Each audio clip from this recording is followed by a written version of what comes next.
Your vote as a mech commander, as a mech warrior for your favorite, the best, the most efficient assault class trooper mech. Now I want to sidebar for a moment.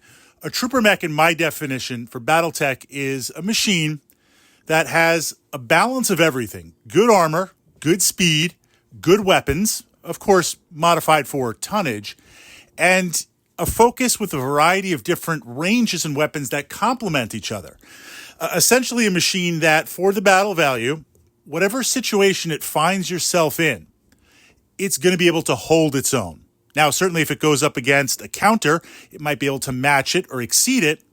But for those games where you don't necessarily know the mission, you don't know the hex map, you don't know what you're going to face, a trooper mech is just solid.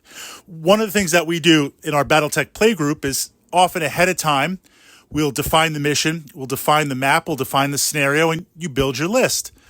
But other times we'll build the lances first, and then under the table, shuffle up the hex maps and pull one out. It leads to some interesting options here and there, like having an urban mech in open terrain, or the last time playing a desert map, which I really don't have many of them, I brought a fire starter. There was nothing to burn.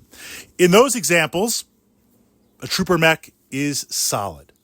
So my go-to trooper mech, and then of course in the comments opening up your considerations, because while there's a lot of different ways to build lances, having an anchor point of trooper mechs is important. That's going to be kind of both your hammer and your anvil, and that's what's going to allow kind of the more unique elements in your lances and lists to excel. So in terms of an assault mech, my vote is the Battle Master, the master of battle. Can't dispute the armor. At long range, we've got that PPC. You're going to be plinking away with it. You're going to be firing away with it. It's putting down a little bit of dice. It's starting to strip some armor. It doesn't have the duality of having two PPCs, say looking at the Awesome, even though that has three, being able to consistently fire one or two, but it's something. And the PPC is a good mix of no ammo, good range, good damage. We'll deal with the heat, which means I don't have to worry about ammo, fire away. Now, as we get closer, of course, now we're starting to look at the medium lasers. We're looking at that SRM 6-pack. We've got a spread of the ability to punch through with the lasers and then crit seek, crit fish with that SRM 6-pack. We've also got some rear firing weapons.